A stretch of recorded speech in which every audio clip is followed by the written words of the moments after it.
আসসালামু আলাইকুম, আশা করি সকলে ভালো আছেন। আজকে নতুন একটা টিউটোরিয়ালে আপনাদের স্বাগতম জানিয়ে শুরু করছি।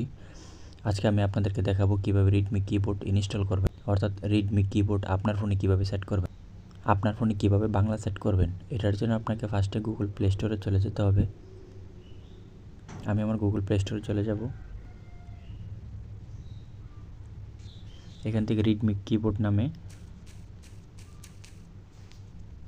অ্যাপসটিকে ইনস্টল করে নিব। আমি ইনস্টল করে নিচ্ছি।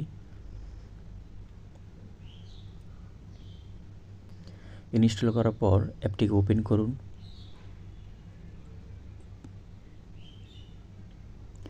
ওপেন করার পর এখান থেকে সেট আপ শুরু করুন বাটনে ক্লিক করুন।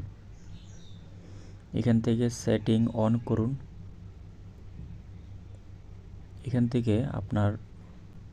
এখান থেকে রিডমি কিবোর্ড অপশনটি অফ করা আছে, এখান থেকে অন করে দিন। ওকে বাটন প্রেস করুন। তারপর এখান থেকে কিবোর্ড সুইচ করুন। এখান থেকে নিচে রিডমি কিবোর্ড নামে একটা অপশন আছে, এখানে সিলেক্ট করুন। এখন ওকে বাটন প্রেস করুন। অর্থাৎ এখান থেকে 4টা ধাপ আপনাকে অতিক্রম করতে হবে। এর মধ্যে 3টা ধাপ অতিক্রম করা হয়ে গেছে। এখন আপনাকে পরবর্তী ধাপে যান, এটাতে ক্লিক করুন।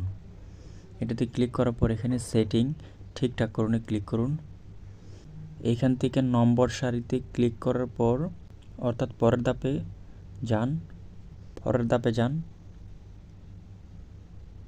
এর পরবর্তী ধাপে আসার পর শেষ করুনে ক্লিক করুন।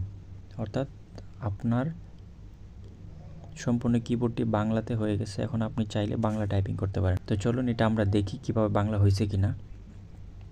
এখানে সার্চ বারে আসার পর দেখুন নিচে অভ্র লেখা আসছে। আপনি যদি ডান থেকে বাম দিকে টান দেন তাহলে প্রভাত, আবার বাম থেকে ডান দিকে যদি টান দেন তাহলে ইংলিশ, অর্থাৎ এটা দেখতে পারবেন। এই হলো আপনার বাংলার পদ্ধতি।